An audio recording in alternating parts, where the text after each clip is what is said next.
Baik, kita coba belajar historisitas teks Alkitab. Nanti ada satu teks yang kita ambil yaitu di kitab Kejadian pasal 2 ayat 24.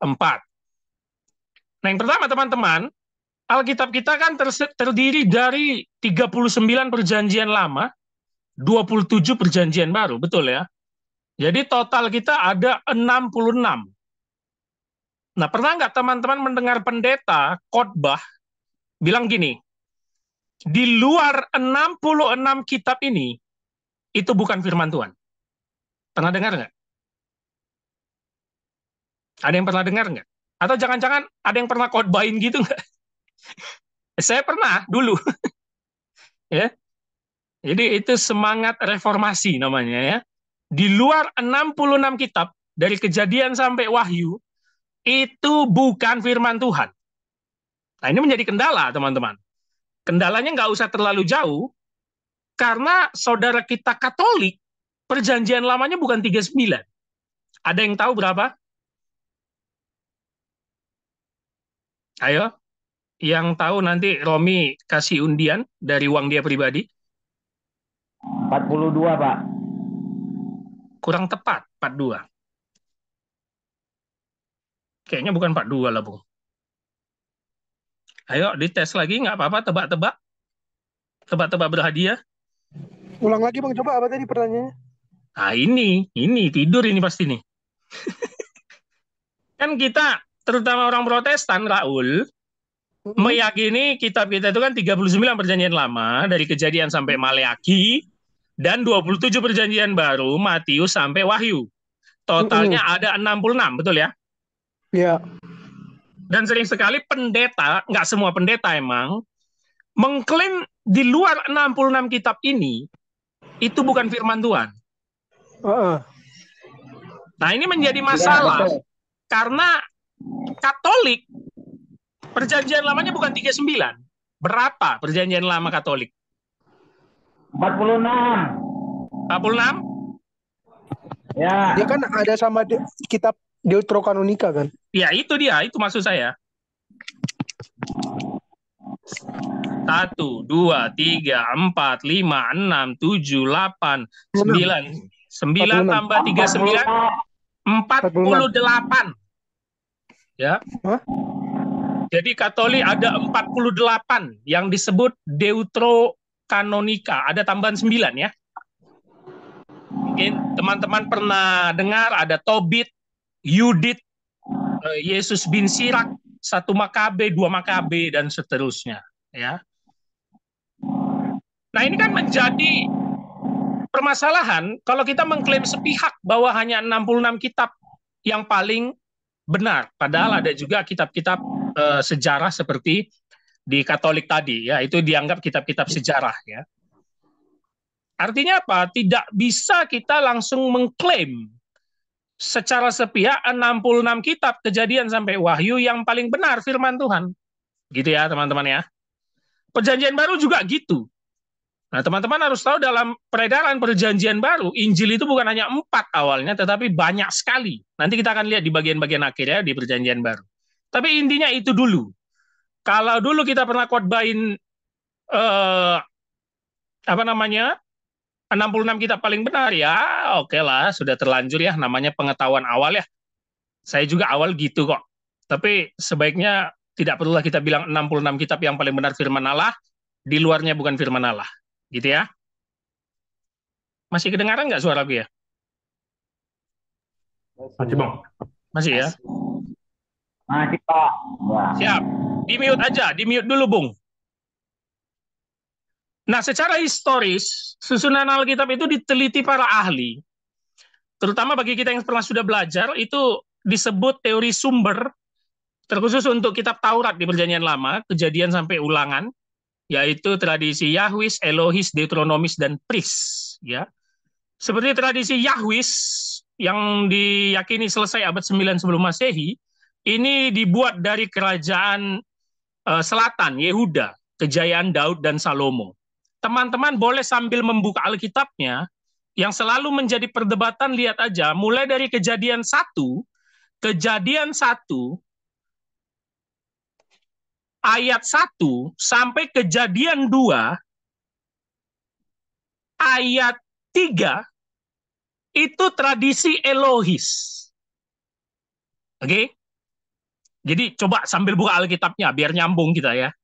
Kejadian 1 ayat 1 sampai Kejadian 2 ayat 3 itu punya tradisi salinan sendiri. Sedangkan Kejadian 2 ayat 4 sampai 25 itu tradisi sendiri. Jadi Kejadian 1 ayat 1 sampai Kejadian 2 ayat 3 ini dia, Elohis. Tahu dari mana kita? Para ahli melihat dari sebutan kata Allah. Lihat aja, mulai dari Kejadian 1 sampai Kejadian 2 ayat 3, semua tulisannya pakai Allah, atau dalam bahasa Ibraninya Elohim. Begitu masuk Kejadian 2 ayat 4, berubah menjadi Tuhan huruf besar.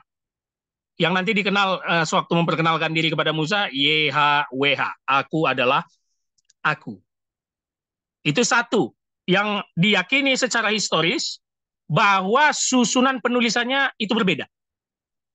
Yang kedua, proses penciptaan manusianya. Di Kejadian 1, Allah hanya berfirman kan, marilah kita menjadikan manusia menurut gambar dan rupa kita. Oke lah, langsung dijadikan laki-laki dan perempuan. Masuk Kejadian 2, terpisah cara pembuatannya kan. Adam diciptakan lewat debu tanah. Hawa dari tulang rusuknya Adam. Ini mengindikasikan secara penulisan historis, perhatikan kalimat saya ya, secara penulisan historis, dua kisah itu digabung. Nah, gitu ya. Jadi berbeda ya. Nah, jadi ada juga tradisi Deuteronomis, ini latar belakangnya. Setelah kerajaan Israel hancur, ya, jadi kan terpecah dua, sejak Salomo meninggal, kerajaan itu terpecah dua, utara dan selatan. Nah, Deuteronomis ini dibuat supaya selatan tidak mengikuti kehancuran utara, yang hancur di tangan Asyur ya. Begitu juga tradisi priest, imam, paling terakhir, dokumen paling terakhir. Nah, teman-teman lihat, semua proses penciptaan itu banyak dipengaruhi oleh salinan dari tradisi priest. Terutama saat menjelaskan hari Sabat. Ya, maka apa? Kalimatnya terakhir, beristirahatlah Allah, begitu ya. Itu selalu ciri khas imam. Imam itu selalu identik dengan peribadatan orang Yahudi. Makanya selalu disinggung sabatnya. Jadi yang pertama kita tahu secara penulisan historis Alkitab ini digabung-gabung, teman-teman. Jadi jangan pikir Alkitab itu turun dari langit. Kita berbeda sama teman kita yang seberang ya. Kita nggak seperti itu, nggak turun dari langit. Kita disusun berdasarkan zaman ke zaman dan konteks pada penulisan itu. Oke? Nanti teman-teman kalau bingung boleh nanya ya. Nah, baru kita coba lihat satu contoh, Adam dan Hawa saja contohnya ya. Tadi saya sudah bilang Kejadian 1:26 penciptaan pertama beda dengan Kejadian 2 dan 7. Nah, sekarang saya tanya, apakah Adam dan Hawa betul-betul manusia pertama dan kedua? Yuk, silakan memberikan jawaban. Secara literal, betulkah Adam dan Hawa manusia pertama dan kedua yang menghuni bumi ini? Yuk, satu-satu yuk. Kasih jawabannya yuk, nggak apa-apa, nggak ada yang salah di sini yuk.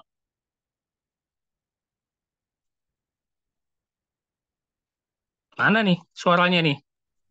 Iya bang, Adam dan Hawa orang pertama. Oke, Romi iya. Kok aku nggak bisa lihat kalian ya? Gimana sih? Karena bang lagi share.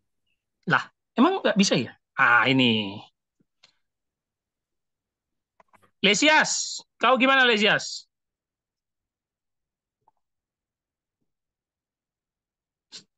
Iya Pak, betul Pak. Manusia pertama Pak. Oke. Erik? Manusia pertama, Pak. Oke. Aku panggil Erik tapi Kerin yang nyaut. Mantap. Mantap Kerin. Oh, maaf. Nggak apa-apa Kerin. Bagus-bagus ya. Bang Erik. Lot, Bang Lot. Rick? Masih di situ, Rick? Sekalian Ya. aku siapa yang tidur kayak bang? Iya, tidur dia. Ronald? Iya, Pak. Iya kayak bang. Bung aja lah. Bung Adam dan manusia Hawa pertama kedua, pada Adam dan Hawa, betul. Betul, Pak. Betul, udah. Ronald tadi? Iya bang. Iya. Habis ini ku tanya alasannya loh, jangan iya aja. Iya, Pak. Marco, gimana Bang Marco? Sama juga Pak, iya Pak. Luar biasa loh. Nggak ada yang mau apa ya menyimpang ya di sini ya. Baik-baik semua ya. Oke. Kalau Romi kutanya, aku udah sering dengar penjelasannya. Yang lain lah dulu kutanya, kenapa kalian yakin dia manusia pertama kedua? Lesias. 1 Korintus, Pak. Ini luar biasa Kalimat kan ini? 5. Oke, boleh dibaca Lesias? Seperti ada tertulis manusia pertama, Ya. Adam menjadi makhluk yang hidup. Tetapi Adam yang terakhir menjadi roh yang menghidupkan. Oke, thank you. 1 Korintus Mantap. berapa? Kenapa Rom? 1 Korintus berapa? 14, 14.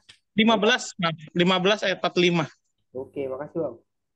Raul, Ya, Bang. apa kira-kira jawabanmu? Mungkin secara literal bisa lah ya manusia pertama, tetapi kalau secara apa ya pertimbangan yang lain ya, saya agak sulit ngomongnya. Itu kayaknya enggak, bukan gitu. Oke, Raul memilih sikap di tengah-tengah gitulah ya. Ya, Kalau Kerin tadi gimana kira-kira jawabannya Kerin?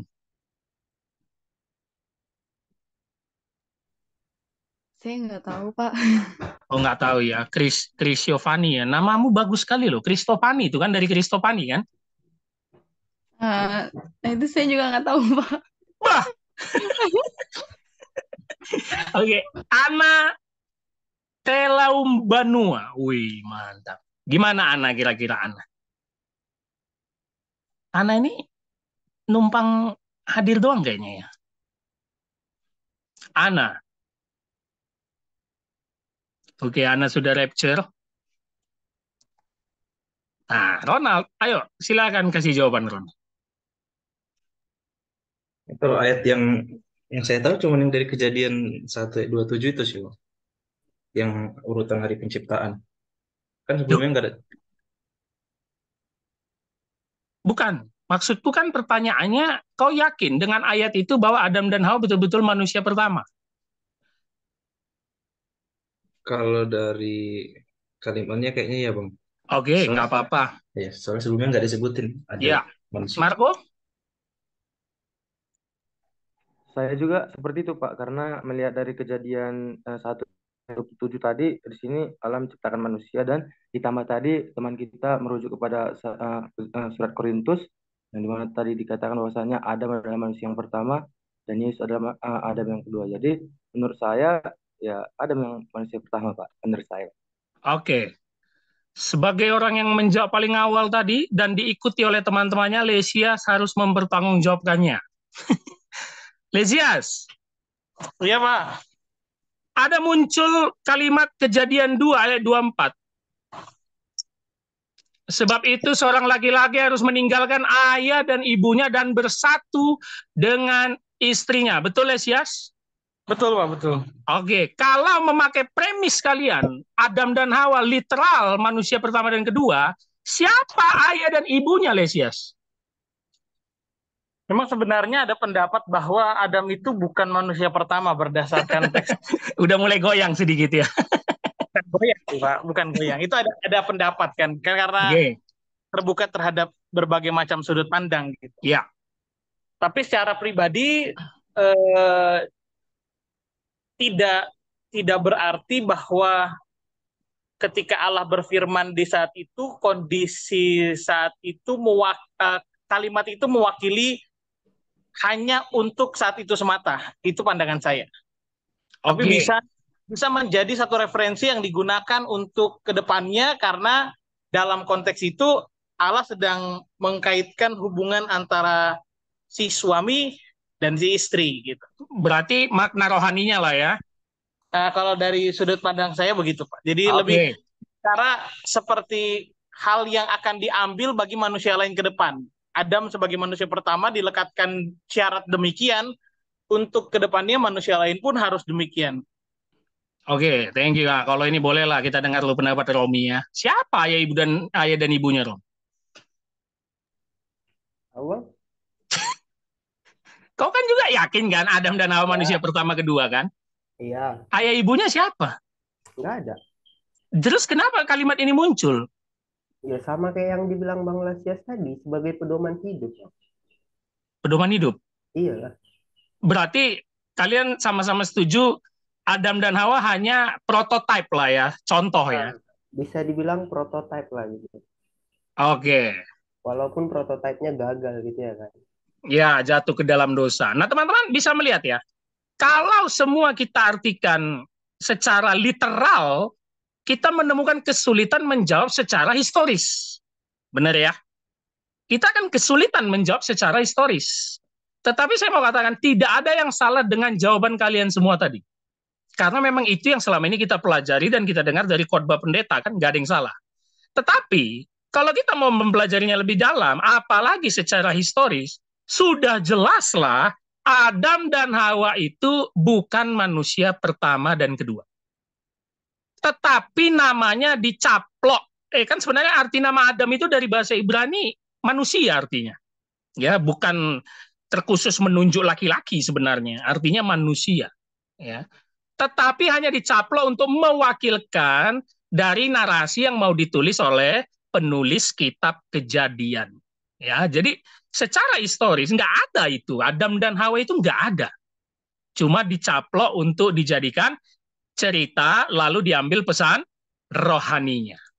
Nah, begitu juga lah tentang penciptaan di Kejadian 1.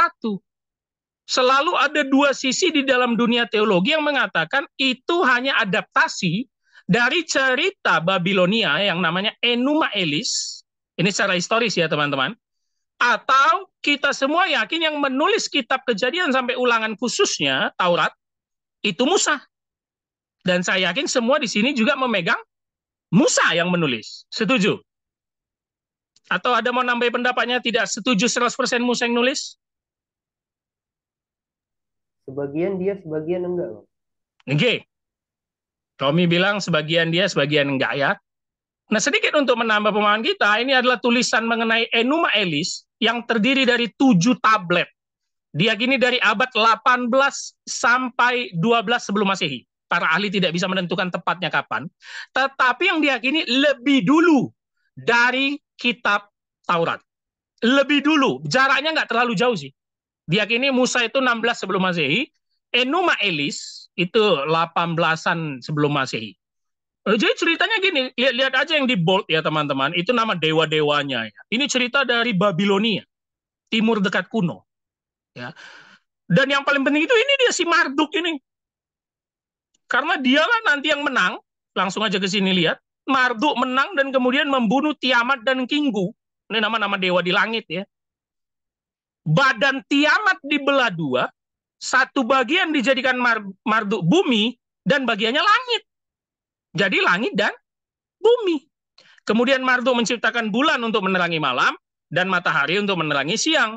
Dari darah Kinggu diciptakannya lah manusia. Kalau kitab Kejadian apa? Dari debu tanah. Nah, bedanya situ. Tapi Allah menciptakan bulan nggak? Oh, ada. Matahari ada nggak? Ada. Langit bumi ada. Kejadian 1 ayat 1. Pada lempengan ke-7 Marduk diangkat menjadi kepala dewa-dewi Babylon.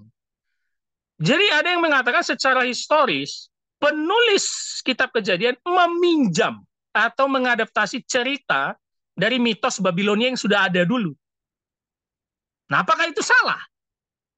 Kalau gitu, Pak, itu dikarang dong. Hanya dicontek. Hanya ditiru dong kalau kayak gitu, Pak. No problem. Itu bukan menjadi masalah. Itu bukan membuat Alkitab kita menjadi lemah. Ya. Karena seperti kata Paus Pius, ya, seorang paus yang memimpin gereja Katolik Roma dulu, dia bilang gini, meskipun demikian, kita yakin itu dongeng, kita yakin itu mitos, jika para penulis kitab suci di zaman kuno telah mengambil apapun dari kisah-kisah populer, haruslah tidak dilupakan bahwa mereka melakukan itu dengan bantuan inspirasi ilahi. Jadi yang mau saya tekankan gini teman-teman, kalau ada orang yang nyerang, bilang kisah kita nggak masuk akal, contoh ya, Bahtranu, nggak historis, nggak masuk akal. Menara Babel, nggak historis, nggak masuk akal. Apalagi Musa membelah laut Teberau, nggak historis, nggak masuk akal. Jangan jawabnya, oh kami percaya itu inspirasi Allah yang tidak bisa dijangkau pikiran manusia. Itu jawaban yang terlalu dangkal. Tinggal saja jawab, iya, mitos. Emang kenapa? Nah, gitu ya. Tapi pada zaman itu mitos adalah alat yang dipakai oleh Allah untuk menginspirasi firman-Nya kepada para penulis. Nah, enggak ya? Sama kayak kita di zaman sekarang, kalau kita penulis nih atau mau nulis, kita ini kan tergantung sama konteks kehidupan kita. Apalagi kalau tulisan kita itu seperti pengalaman. Nah, itulah alat yang kita pakai. Ada konteks di setiap zamannya yang berbeda-beda. Jadi kalau dikatakan mitos, itu bukan berarti menghina Alkitab, tidak. Justru itu menjadi inspirasi di zaman itu yang dipakai untuk menulis. Nah, gitu ya. Jadi teman-teman nggak boleh samakan kecanggihan di zaman kita menulis dengan mereka di zaman kuno. Yang selalu saya katakan, kita sering mendengar dongeng kancil kan. Nah, itu kan kita tahu mitos kan. Tetapi bisa menjadi cerita yang menarik gitu loh. Untuk menambah nilai budi pekerti kita, ya kan? Harus seperti kancil gitu ya, yang kadang-kadang licik gitu ya. Tapi juga lihai gitu, gesit gitu. Jadi ada pesan-pesan moral. Maka itu saya mau katakan teman-teman, Alkitab bukan buku sejarah 100%, tapi buku rohani 100%. Nah, itulah yang menjadi firman-Nya untuk kita pahami. Nah, bagaimana Musa? Boleh, Pak. Kita jawab bahwa memang Musa yang diinspirasi menulis kitab Kejadian sampai Ulangan. Boleh. Nggak ada yang salah. Teman-teman yang masih mau pegang keyakinan itu, boleh. Cuma akan ada masalah di Ulangan 34 ayat 5-6. Inilah yang tadi Romi menjawab. Karena tertulis di Ulangan 34, matilah Musa. Kan nggak mungkin Musa yang nulis, dia juga yang nulis dirinya. Lalu matilah Musa. Nah, kan nggak mungkin dia juga yang nulis ya. Pasti ada pembantu-pembantunya yang menulis. Artinya karena ada ayat Ulangan 34 ini, maka tidak bisalah kita katakan Musa yang menulis seluruh Kejadian sampai Ulangan kitab Taurat. Kira-kira apalagi pendukung kita yakin yang menulis itu Musa? Ada yang tahu? Ada yang bisa beri jawaban? Kita yakin itu Musa yang nulis Kejadian sampai Ulangan. Ada yang mau kasih pendapat? Saya mau kasih pendapat, Bang. Ya. Tapi ini bukan akademis ya. Ini Ya. pengalaman di gereja yang lama, HKBP kan. Itu kan kalau dalam bahasa Batak kan Alkitab itu Bibel. Jadi Ya. kalau di apa namanya kitab-kitab itu ada bahasa Bataknya. Sada Musa, dua Musa, sahatu, lima Musa. Jadi 1 Musa, 2 Musa, 3 Musa, 4 Musa, 5 Musa. Itu Kejadian, Keluaran, dan sampai 5 itulah pokoknya. Iya. Pentatok gitu. Artinya ya itu diyakini memang itu Musa lah ya. Iya, karena kan pasti kan ada sejarahnya kenapa saat itu kan yang bikin tuh no mention ya. Dari bahasa apa? Bahasa Jerman ke bahasa Batak. Jadi Bibel gitu kan. Itu pasti ya ada satu hal tertentu lah kenapa namanya jadi 1 Musa, 2 Musa, 3 Musa, 4 Musa, 5 Musa. Oke. Itu perlu yang dikaji lain? lah. Itu aja. Untuk menguatkan keyakinan kita bahwa kita yakin Musa lah yang menulis, ada yang bisa jawab?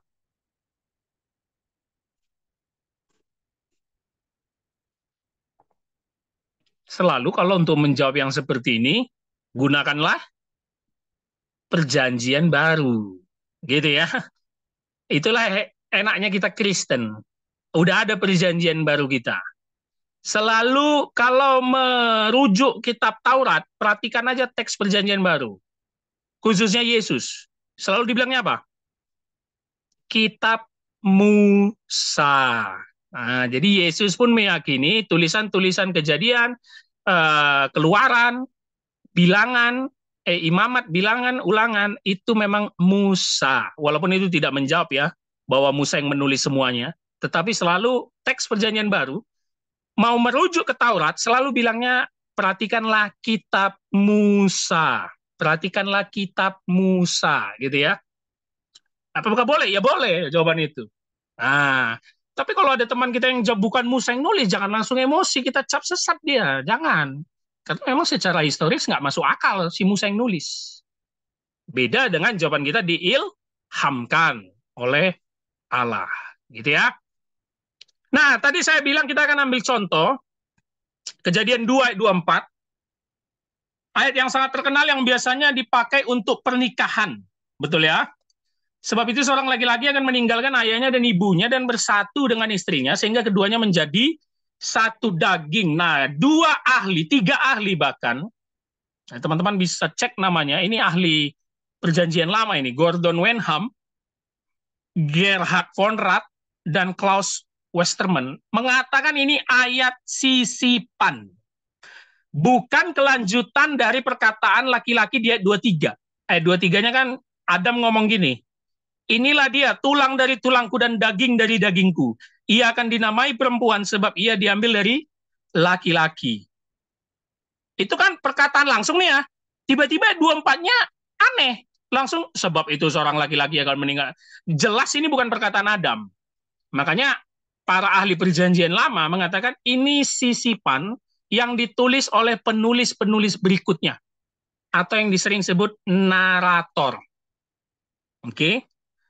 Dan diyakini teks ini, khusus teks ini karya Yahwist tadi ya, yang di depan JEDP, yang diperkirakan ditulis pasca pembuangan. Jadi jauh sekali penyusunannya untuk disatukan. Ya. Nah, teman-teman perlu tahu juga ya, perjanjian lama itu di kanon itu artinya disahkan, misalnya untuk kita 39 kitab tadi, Kejadian sampai Maleakhi, itu panjang sejarahnya. Beratus-ratus tahun. Akhirnya kita yakin untuk Kristen ya, oke 39 yang kita terima, itu panjang sekali. Perjanjian baru juga panjang sekali untuk diterima 27, karena begitu banyak Injil yang beredar pada zaman itu. Nah, begitu juga ayat ini diyakini sebagai kitab sisipan. Nah, coba sekarang kita bedah ayat ini ya. Sebab itu seorang laki-laki akan, perhatikan 2 kata yang akan kita bedah. Meninggalkan, bersatu. Nah, ini penting. Karena kata kerja meninggalkan, azab ya, bukan kena azab. Bukan ya. Azab itu artinya meninggalkan. Ya. Azab itu banyak ditemukan. Dan salah satu yang paling mirip, itu Rut 2 ayat 11. Ada satu orang boleh baca? Rut 2 ayat 11, silakan. Rut 2 ayat 11.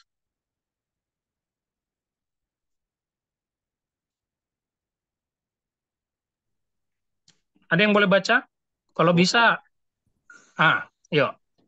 Boas menjawab, telah dikabarkan orang kepadaku dengan lengkap segala sesuatu yang engkau lakukan kepada mertuamu sesudah suamimu mati. Dan bagaimana engkau meninggalkan ibu bapamu dan tanah kelahiranmu serta pergi kepada suatu bangsa yang dahulu tidak engkau kenal. Nah, ada kata meninggalkan kan, Rom? Iya, Bang. Sama. Bahasa Ibraninya azab juga. Dan jangan lupa konteks dari Rut itu apa? Kawin campur. Rut itu bukan orang Israel ya. Moab. Nah, ini yang diteliti terhadap teks Kejadian 2 ayat 24, kenapa tadi dikatakan ini sisipan, ditambahkan. Gitu loh. Nah, anehnya ini tadi topik kita di depan, dalam budaya Yahudi tidak sama dengan budaya kita, teman-teman. Laki-laki yang sudah menikah itu tidak meninggalkan rumah. Nggak ada istilahnya, bukan kayak orang Batak dia. Ya, nggak hanya orang Batak sih ya. Semua suku juga mungkin pergi ya, cari kontrakan ya. Tetapi enggak, orang Yahudi itu begitu nikah justru dibuat rumah di samping rumah bapaknya supaya tetap nyatu. Jadi teks Kejadian 2:24 ini sebenarnya kalau kita pelajari hari ini secara historis bukan mau memberikan bagaimana cara pernikahan yang baik, bukan. Walaupun tidak ada masalah ayat itu kalau kita pakai untuk khotbah dalam pernikahan. Sekali lagi tidak ada masalah. Tetapi kalau kita teliti teksnya hari ini, bukan. Kenapa? Orang Yahudi yang punya teks itu, nah, saya perlu menekankan kalimat ini ya, supaya orang Kristen jangan terlalu sombong ya. Orang Yahudi yang punya teks itu, gitu tuh. Jadi bukan teks orang Kristen ini. Tidak ada sejarahnya meninggalkan rumah orang tua. Dikatakan pernikahan orang Israel patrilokal. Sang pria terus tinggal di dekat rumah orang tuanya, istri lah yang meninggalkan rumah. Itu biasa. Istri yang dibawa, dibeli, gitu ya. Nah, sekarang kata bersatu. Tadi kata meninggalkan, azab. Kata bersatu, dabak. Ini kata yang bersifat perjanjian. Atau melekat, berpegang teguh pada Tuhan. Anehnya, perhatikan kalimat ini teman-teman. Dari 61 kali kata kerja, 5 bahkan ditambah kejadian 2:24 kalau kita yakin itu disisipkan, secara jelas berhubungan dengan pernikahan. Coba kita lihat ya, kejadian 3:4 ayat 3. Terikatlah, itu sama bahasa Ibraninya dabak, Dina ya, sewaktu diperkosa oleh Sikem. Semoga teman-teman sudah membaca kisahnya ya. Akhirnya diminta dinikahi gitu ya. Lalu Yosua bilang, sebab jika kamu berbalik dan berpaut, kata berpaut sama, dabak juga, bersatu, kepada sisa-sisa bangsa ini yang masih tinggal. Bangsa apa itu? Kanaan. 1 Raja-Raja 11 ayat 12, hati Salomo telah terpaut, dabak juga. Kepada siapa ini? 1000 perempuannya itu, yang dari berbagai bangsa itu loh. Dan Daniel 2:43 memakai perumpamaan apa? Besi tidak dapat bercampur dengan tanah liat, tetapi tidak akan merupakan satu kesatuan. Dabak juga. Ada yang tahu kesamaan dari 4 ini apa? Yuk, yang bisa jawab. Kesamaan dari 4 ayat ini. Ada kawin. Kawin, 1. Kedua?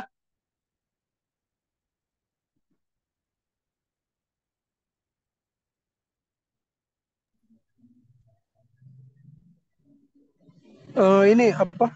Keempat ayat ya, Bang? Iya, ada yang sama kan? Ada. Kesamaannya Itu apa? satu sih, kayak terikat, maksudnya satu sih, unity satu, maksudnya ya satu. Ini kan ada apanya? Kawin kan? Pokoknya satu lah. Nah, iya kawin. Tapi tahu nggak yang menariknya apa? Menariknya dari ayat ini keempatnya apa? Kawin campur, teman-teman. Setuju? Saya ulang balik nih. Ini semua konteksnya Israel dengan bangsa lain loh. Dengan menggunakan satu kata yang sama yang kita temukan tadi di Kejadian 2:24, dabak. Kawin campur. Betul kan? Ini kan kawin campur ini. Dina itu Sikem. Sikem itu bukan orang Israel. Ini Yosua bilang, jangan kau sampai bangsa Kanaan. 1 Raja-Raja Salomo dengan cewek-cewek bangsa lain. Daniel, waktu di dalam pembuangan Babel. Jadi semua kawin campur. Makanya diyakini teks Kejadian ini sisipan yang berasal dari periode pasca pembuangan. Kenapa? Menurut teori sumber tadi ya, JEDP ya. Karena kitab-kitab setelah pembuangan, teman-teman kalau belajar pengantar perjanjian lama, itu Esra, Nehemia, Rut, itu semua setelah pembuangan. Dan selalu isu di dalam Esra, Nehemia itu kawin campur. Nah, mulai dapat ya gambarannya ya. Itu kawin campur semua. Bagaimana mereka menodai Allah Yahweh yang kawin campur dengan bangsa lain. Dan ini semakin didukung kalau kita perhatikan kitab Kejadian, Abraham menyuruh hambanya yang paling dipercayanya dalam Kejadian 24, nyariin jodoh buat Ishak, dia nggak mau dari Kanaan. Benar? Jangan kau bawa perempuan dari Kanaan, harus yang dari sebangsa kami. Begitu juga Ishak mencarikan jodoh buat Yakub, nggak boleh. Bahkan Hagar yang diusir, nanti nyariin buat Ismail harus sesama orang Mesir. Jangan lupa Hagar itu orang Mesir ya. Hagar pun harus mau dengan orang Mesir. Jadi narasi kitab Kejadian itu dibangun supaya jangan kawin campur. Ternyata ada yang keceplosan kawin campur. Siapa? Esau. Mengambil perempuan kaum Het dan Dina tadi, anak Yakub, perempuan yang diperkosa Sikem. Perhatikan teksnya setelah kejadian Esau dan Dina, apa yang terjadi? Memalukan. Merupakan hal yang tidak menyenangkan, dibenci. Bahkan Musa itu kan sama Jipora, ya, nama istri Musa itu Jipora ya. Jipora itu bukan orang ini, Israel. Makanya Musa itu diledekin tuh, diolok-olok tuh. Ah, kau pemimpin kami, tapi nikahnya sama bangsa lain. Nah, diejek juga Musa, karena kawin campur gitu. Jadi narasi yang dibentuk secara historis dalam kitab Taurat dan seluruh kitab Perjanjian Lama, kawin campur adalah masalah yang betul-betul berbahaya di hadapan Allah dan orang Israel. Nah, ditambah lagi keterangan pseudepigrafa. Nah, teman-teman boleh sedikit saya tambahkan, di luar Alkitab kanon kita, Perjanjian Lama 39 ya, Kejadian sampai Maleaki, di luar itu ada namanya apokrifa.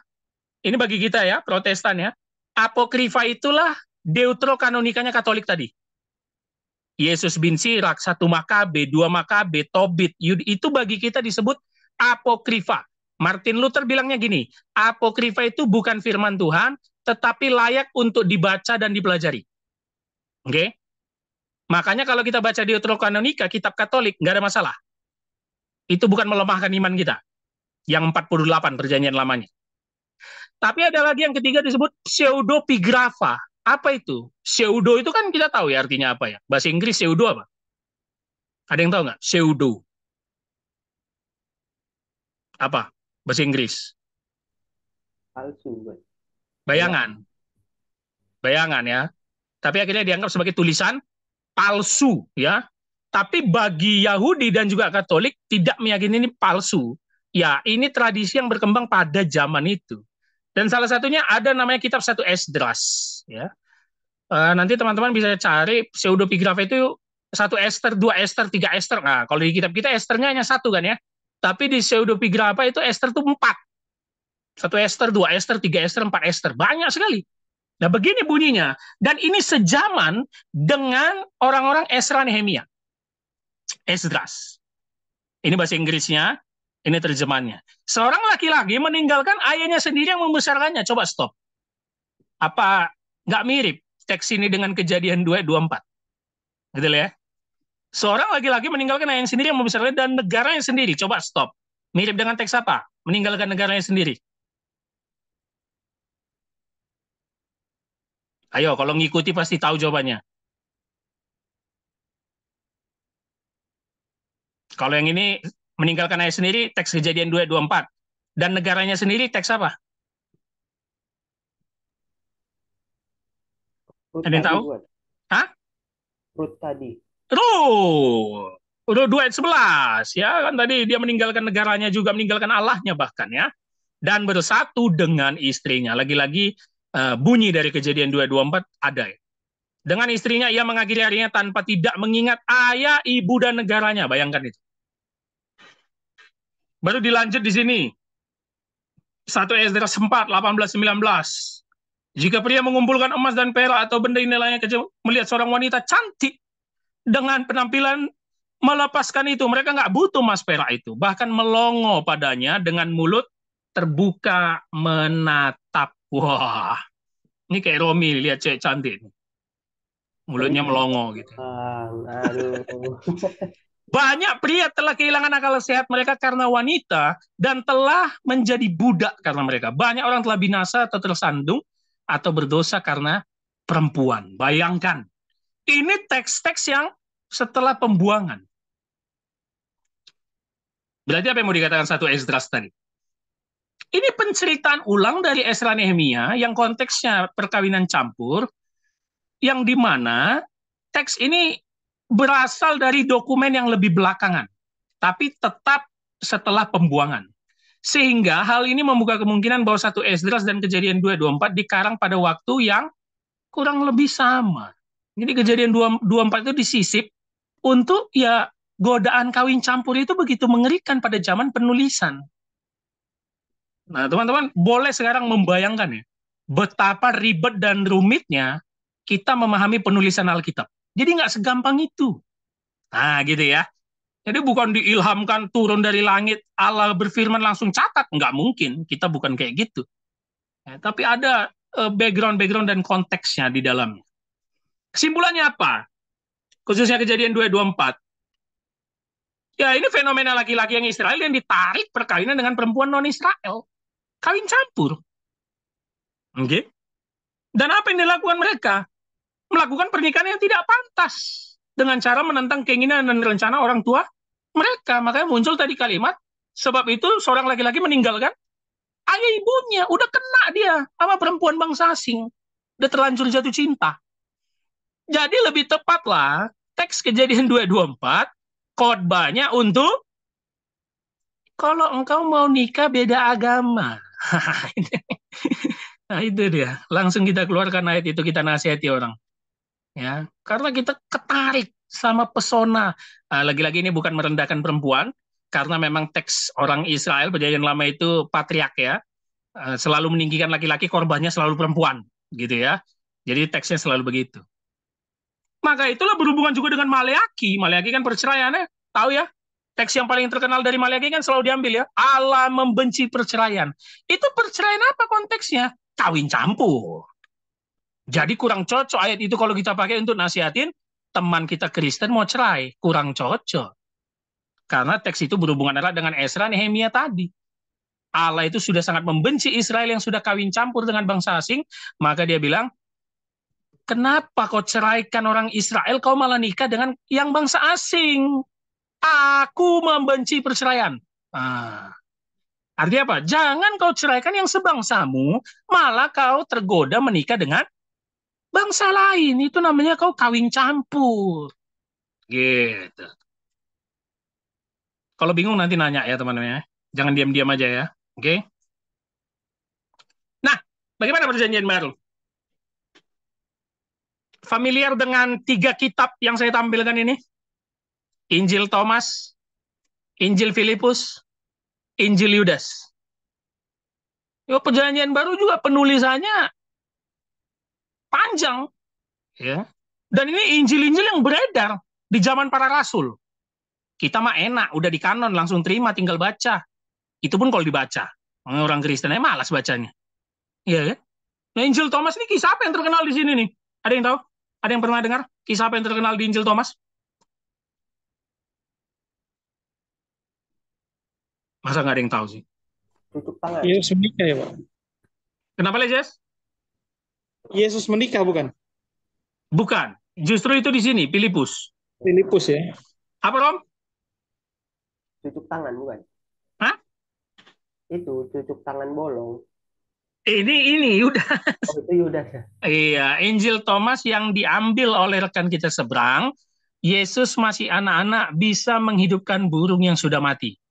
Oh. Itu mukjizat yang kalau kau ingat, itu pula yang diceritakan Amang Tobing waktu kita datang ke gerejanya, Rom. Yang sesuai seminar itu juga, Bang. Iya, ya. Jadi itu sebenarnya diambil dari Injil Thomas, masa kecil Yesus. Jadi kalau mau lebih tahu masa kecil Yesus, baca Injil Thomas. Di situ Yesus dikatakan bisa membuat mukjizat menghidupkan burung yang sudah mati. Tapi kita nggak percaya. Nah, Injil Filipus lebih parah. Yesus nikah sama Maria Magdalena, ciuman. Dan inilah yang mendasar dari pembuatan film Da Vinci Code, Injil Filipus. Gitu ya. Ini dasar pembuatan film The Messiah. Sempat ada di Netflix. Di situ Yesusnya ngidupin burung waktu masih anak-anak. Dan Injil Yudas dasar pembuatan film The Last Temptation of the Christ, di mana Yesusnya nggak mau disalib, turun dia. Gitu. Turun dia. Nah, Injil Yudas ya. Tapi ini semua tidak kita terima. Karena dianggap palsu dan menyesatkan. Tidak sesuai dengan keempat Injil yang diakui Markus sebagai tertua, Matius, Lukas, dan Yohanes. Dan satu lagi yang terkenal apa? Barnabas. Ini paling terkenal di kalangan Indonesia nih. Diajak debat terus. Saya sarankan mau menonton kajian tentang Injil Barnabas, tontonlah Bambang Nursena. Beliau ahli sekali membahas Injil Barnabas, seminar kemana-mana, bahkan peserta seminarnya orang Islam langsung. Kenapa? Ada teks-teks di buku Injil Barnabas gini bunyinya.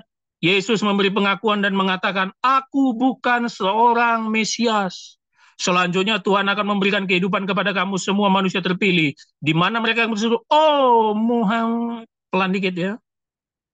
Ingatlah kepada kami. Nah itu dia. Kenapa Injil ini langsung ditentang ya? Terbitnya aja tahun 1000-an. Jauh sekali. Dan dibuat dalam bahasa Itali. Jadi dianggap ini pemalsuan dan banyak karangan yang dimasuk-masukkan untuk melemahkan iman kekristenan. Dan terakhir apa? Ada juga nih, kemarin ini saya posting ya. Teman-teman kalau baca kisah Markus 1, 40-45, di mana Yesus bertemu seorang sakit kusta kan, bunyinya apa? Ada seorang kusta datang, Tuhan jika engkau mau buatlah aku tahir. Tuhan Yesus jawab, aku mau, tahirlah engkau. Pergilah kepada imam-imam, lakukanlah perintah Musa. Ternyata ini udah ada. Di mana? Ini dia. Injil Egerton, Papirus Egerton 2 namanya. Sorry, kok nggak saya tulis ya? Ya. Sama teksnya. Tapi Markus lebih tua. Dia ini sejaman dengan Yohanes. Namanya Papirus Egerton 2, Injil Egerton yang berkembang. Ceritanya sama. Yesus ketemu dengan orang penyakit kusta. Nah, ini apa yang bisa kita dapat teman-teman dari PA singkat kita ini? Bahwa sebenarnya jangan terlalu sibuk langsung ke hal-hal rohani dari setiap teks. Itu bagus, itu nggak ada yang salah. Tetapi coba kita lihat dasarnya dari mana semuanya, supaya pikiran kita terbuka. Tidak langsung menuduh-nuduh, entah itu kitab yang lain, menuduh teks-teks lain, supaya kita terbuka untuk memahami latar belakang konteks teks itu. Ya, makanya kayak kemarin saya tuliskan di WhatsApp Story kan, Yesus mengajarkan khotbah di bukit apa? Jika ditampar pipi kananmu, berikan pipi kirimu. Di Injil Yohanes, Yesus ditampar sama imam besar. Marah Yesus. Kenapa kau menampar aku? Artinya apa? Karakteristik setiap kitab tergantung konteks masing-masing. Artinya apa? Kalau kalian melihat hamba Tuhan atau pendeta, khotbahnya comot-comot ayat sesuka hati, sudah pasti khotbahnya salah. Pasti. Yakinlah kalian. Ya. Pasti salah. Dia bilang, mari kita buka Matius 5 ayat 6. Oke. Di tengah jalan, teman-teman tahu nggak? Sebenarnya begini. Coba kita buka dulu Yohanes 5 ayat 7. Udahlah. Saya yakinkan, bahkan saya sarankan, main handphone aja kalian. Iya serius. Kalau aku khotbah gitu, kalian main handphone aja. Nah, ini pentingnya PA kita hari ini, supaya kita bisa melihat bagaimana Alkitab kita disusun sedemikian sulit, tetapi Allah memeliharanya.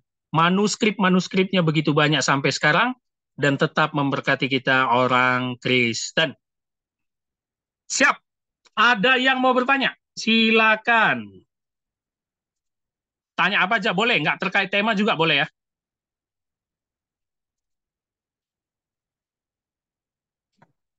Aku mau nanya Bang. Oke.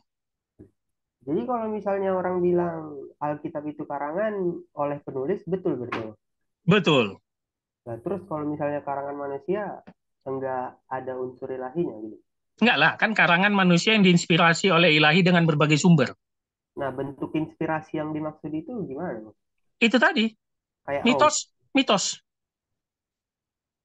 Jadi ada perasaan si penulis, pemikirannya muncul di kepala, itu karena inspirasi ilahi gitu. Betul, sama kayak legenda-legenda yang ditulis nenek moyang kita lah. Legenda Danau Toba. Nah, gitu. Pertanyaan lanjutannya Bang. Kalau misalnya terinspirasi oleh Roh Kudus, berarti ada kemungkinan bahwa kanon bisa terbuka lagi dong? Enggak, masalahnya ini udah ditutup kan sama Bapak Gereja. Nah, pertanyaan Romi ini sekaligus menambah pemahaman kita. Jangan lupa yang mengkanon itu gereja.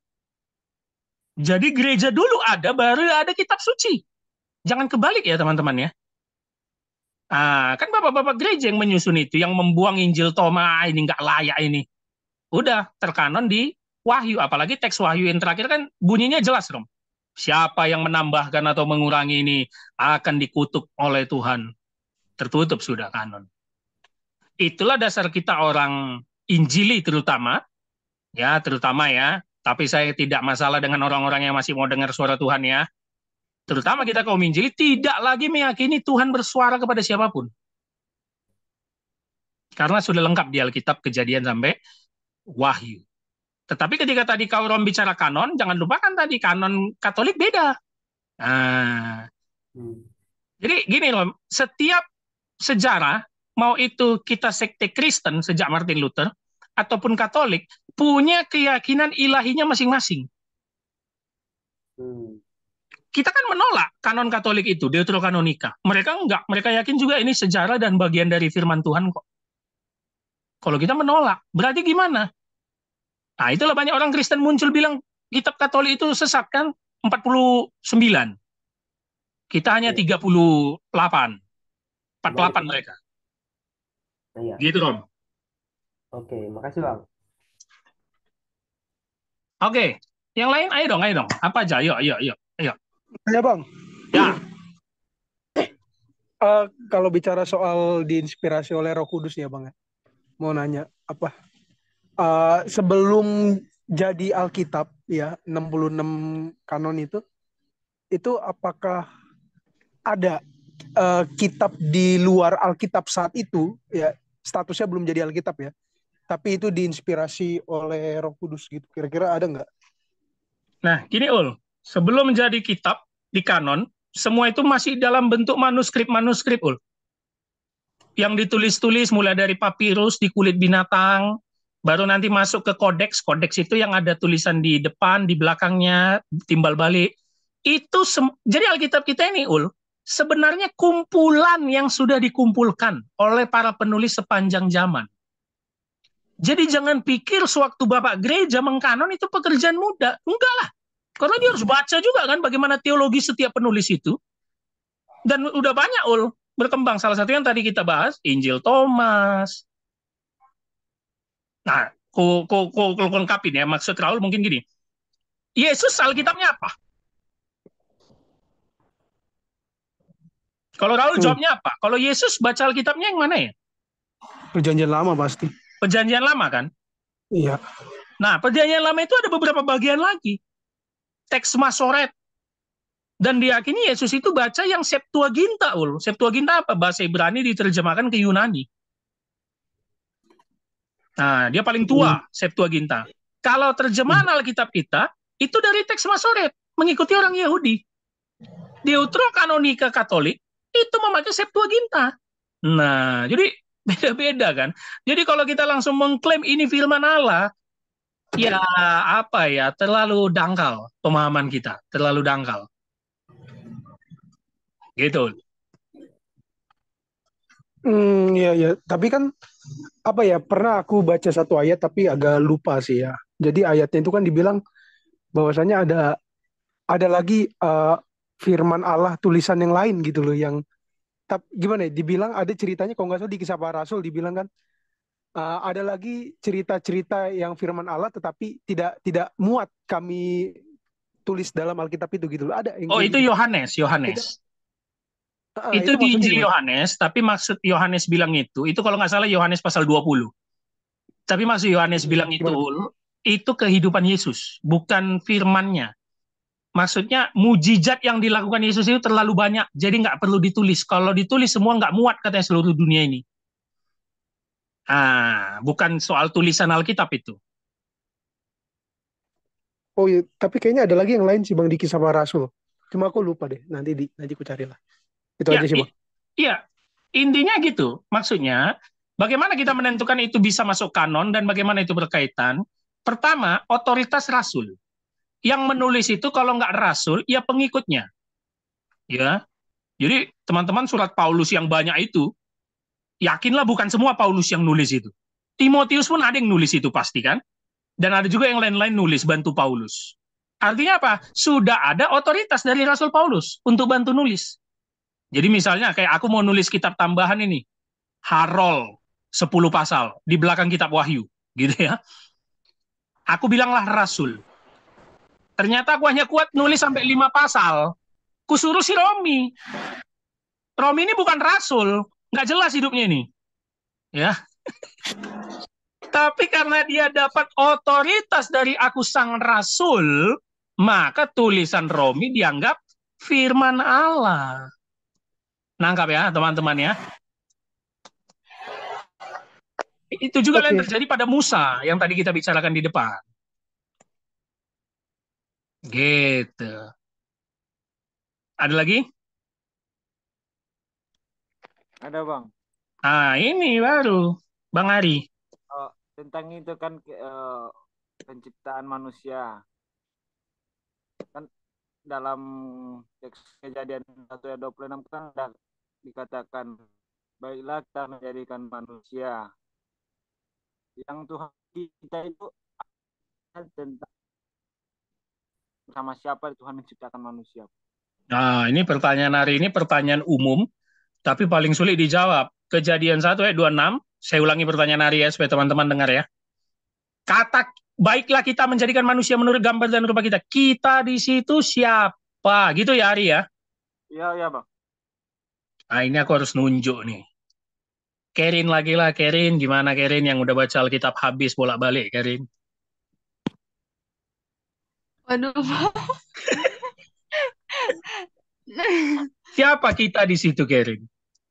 Kalau berdasarkan yang saya dengar dari Bapak Gembala saya dan mungkin dari Kalesias, itu Allah Tritunggal, Pak. Luar biasa ajaran Bapak Lesias ya. Allah Tritunggal, luar biasa. Oke, mantap. Thank you, Kerin. Rinald nih, mana nih Rinald? Nggak pernah ada suara selama ini. Rinald. Ya bang, Wah, kau kemana aja kau? ya bang apa itu bang?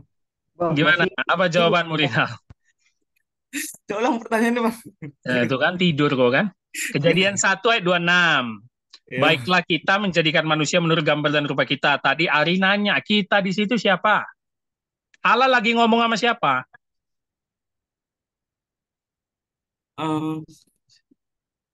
Kayaknya ini pernah dibahas, tapi dia lupa jawabannya. Semuanya memang udah kita bahas. Lupa, udah lah. Ronald, bantu dulu si Rinald nih, Ronald. Diplomatis sekali jawabannya. Semua udah Waduh. pernah dibahas. Gimana, Ronald? Oke, lupa juga bang. Mak, Pernah juga dibahas coba. pas PA offline. Oke lah, Bang Marco dulu dari Medan. Ayo, Bang Marco.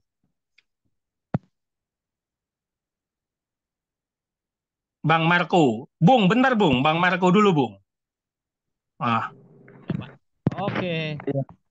Kalau terkait yang ditanyakan ayat tadi, ya memang tentang itu banyak sih penafsiran yang mengatakan bahwasanya ada yang mengatakan itu sidang ilahi, atau ada yang mengatakan Allah dengan malaikat.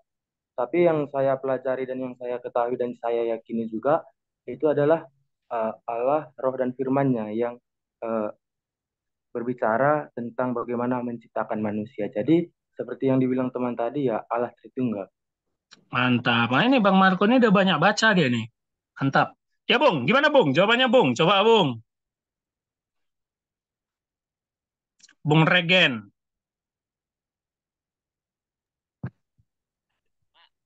Lanjut aja Pak, lanjut. Aku mendengar aja. Erik. Ada yang mau aku tanya, cuma. Oh, tunggu dulu lah, biar selesai dulu ini. Tunggu ya. Iya. Erik, ya, Erik. Kasih jawaban, Erik. Mananya si Erik ini? Hilang kok, Erik. Tidur kali bang. Kawan kau nih lah. Ian masih situ, Ian? Ya, Ian ini dia sambil kerja soalnya. Luar biasa. Di loudspeakernya loh PA kita. Orang kantornya non-Kristen semua loh. Gimana, Ian?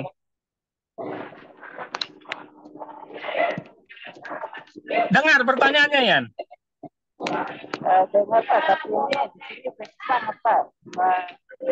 Kasih pertanyaan ke.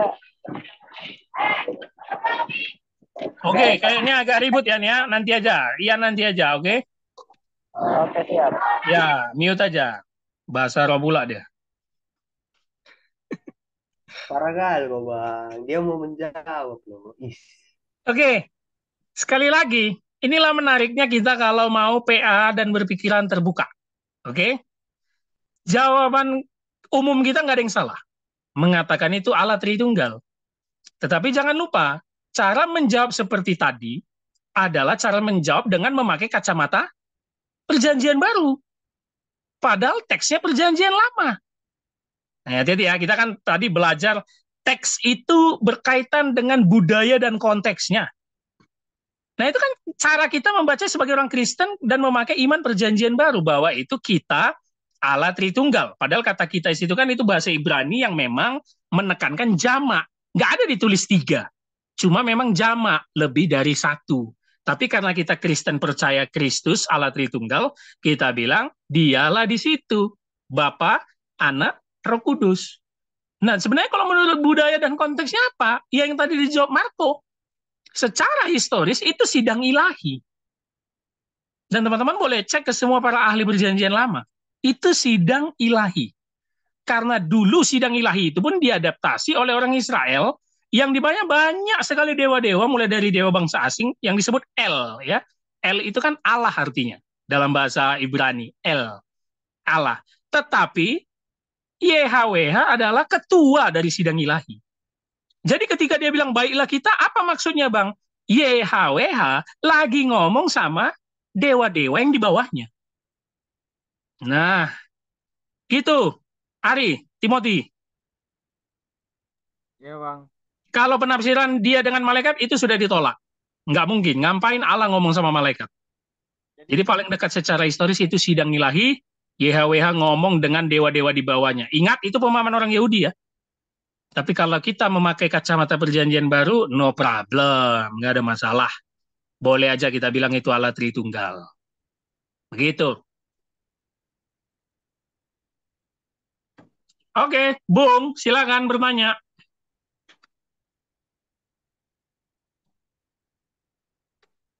No one will save you. Hadir, Pak. Nah, apa pertanyaannya? Pak, saya mau nanya, Pak. Halo? Iya, dengar. Apakah yang tadi kita bahas di kejadian itu apa berhubungan dengan doktrin pneumatologi, Pak? Roh Kudus. Iya.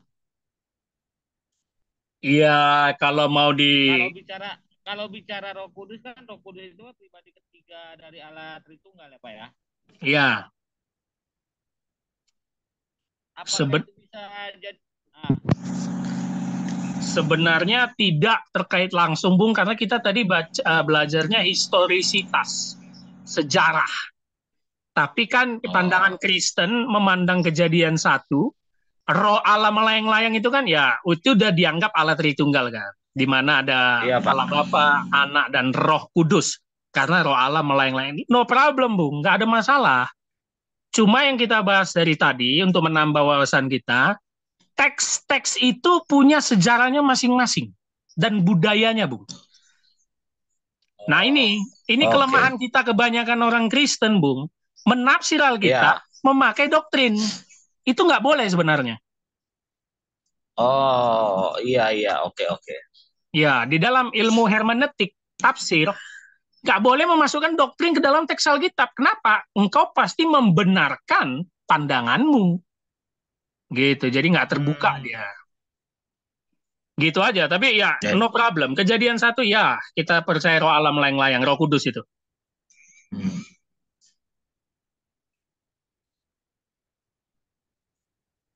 Oke, ada lagi? Ada, Pak. Masih, Pak. Masih. Oke.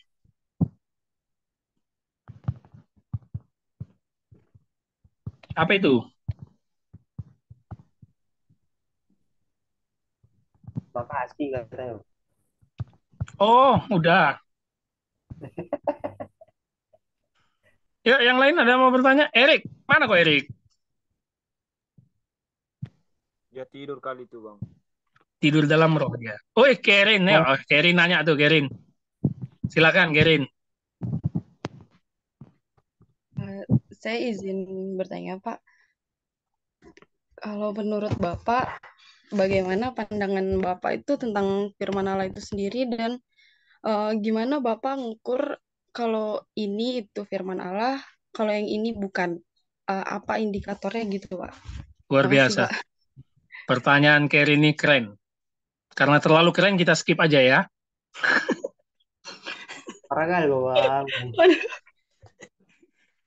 Oke. Bagaimana kita mengukur itu firman Allah mana bukan? Sebenarnya pertanyaan Kerin agak menjebak saya. Supaya saya bilang ada yang bukan firman Allah. Wah, nakal Kerin ini ya. Begitu saya bilang ada yang bukan firman Allah, langsung dicapnya Pak Harol ini sesat. Ya. Somasi kalau itu. Tidak, saya percaya Kejadian sampai Wahyu firman Allah. Amin. Ada amin semuanya? Ada, Pak. Amin.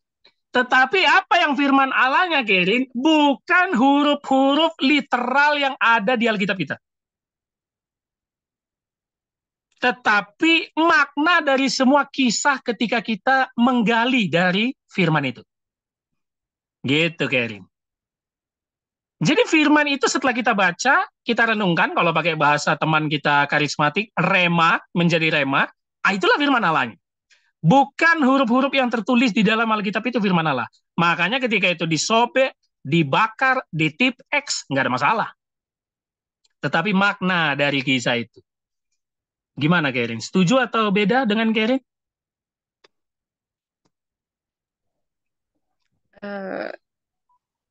Setuju sih, Pak. Sekarang aku tanya Kerin ya. Iya, Pak. Kisah Daud berzina dengan Betseba. Iya. Itu firman Allah, Kerin. Firman Allah. Firman Allah. Perzinahan, poligami, incest, mutilasi, firman Allah tetap ya? Tetap firman Allah, Pak. Kalau ada di Alkitab, itu firman Allah, Pak. Wah, jangan gitu. Itu nanti berhala sama Alkitabnya. Kok ada di Alkitab itu firman Allah kan? Maksudnya apa yang tertulis di dalam sana gitu, Pak, maksudnya. Untuk kan firman Allah kan untuk mengajarkan kita juga, Pak. Mengajarkan apa? Sebentar, Pak. Saya lupa itu. Untuk mendidik orang. Oh iya, Timotius tuh, Timotius ya. kan? Iya, betul, Pak. Menegur kesalahan, memperbaiki kelakuan. Menyatakan kesalahan, memperbaiki kelakuan, mengajar. Nah, dari kisah Daud itu pasti bisa buat manusia itu nyatain kesalahan kalau itu salah kayak gitu, Pak. Makanya saya percaya kalau itu firman Allah. Tunggu dulu. Ini aku kejar ini, karena ini aku kejar ini. Kejar daku kau kutangkap nih. Waduh.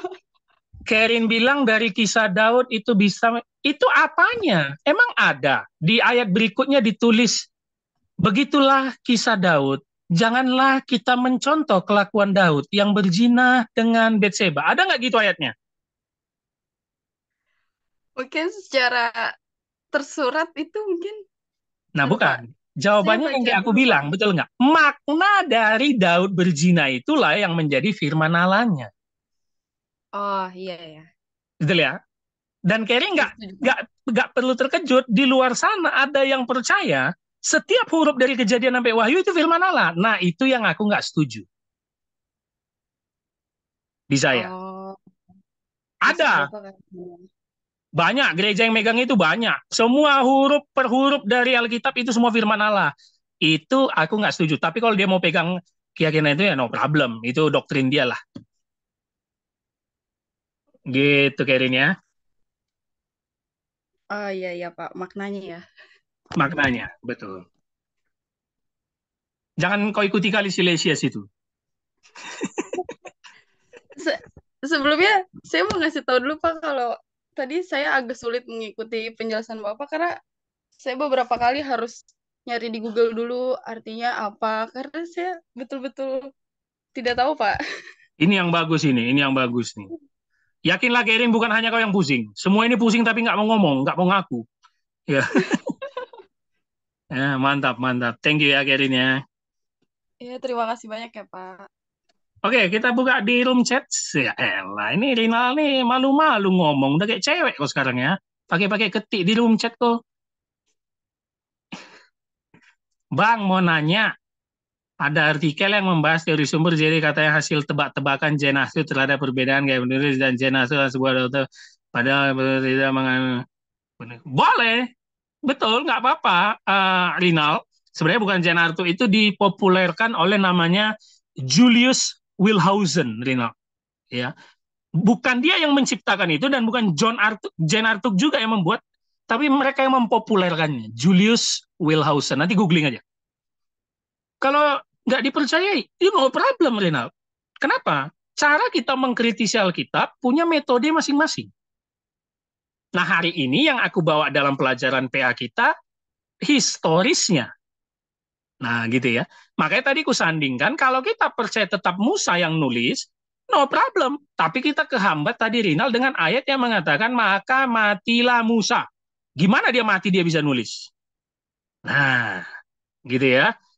Tapi secara teori sumber, yang JEDP tadi, kita bisa melihat ada satu perspektif dan sisi yang berbeda. Kenapa? Ada kepentingan ternyata dari setiap penulisan Taurat yang sesuai dengan konteksnya. Dan tadi contoh yang kita bahas apa, Rinal? Kejadian 2 ayat 24 yang diyakini disisipkan. Nah, gitu. Jadi setiap penulis ada kepentingan.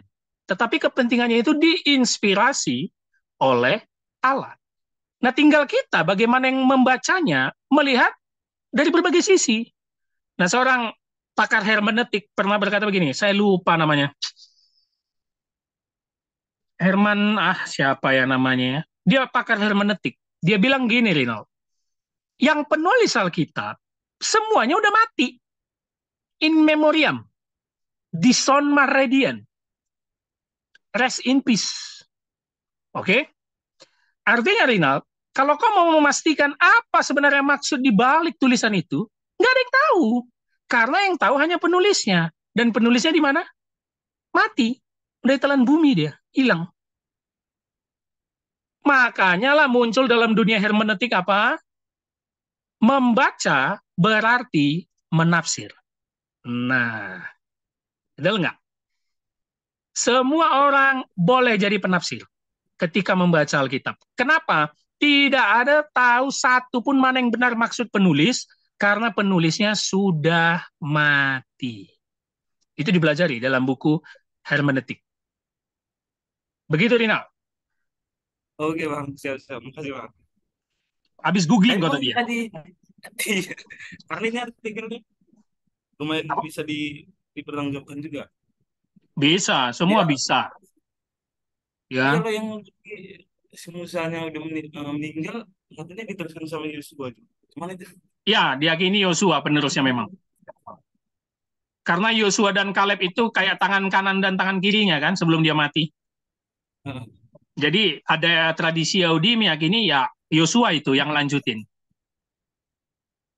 Berarti alasan nggak berbeda sumbernya, berarti untuk yang nggak mungkin ditulis Musa udah hilang dong. Enggak dong. Kalau Musa tangan kanannya Yosua seperti tadi kucontohkan, Rinal, Yosua ini sudah mendapat otoritas dari Musa sebagai sumber yang paling terpercaya dan inspirasi dari Allah langsung kan Musa.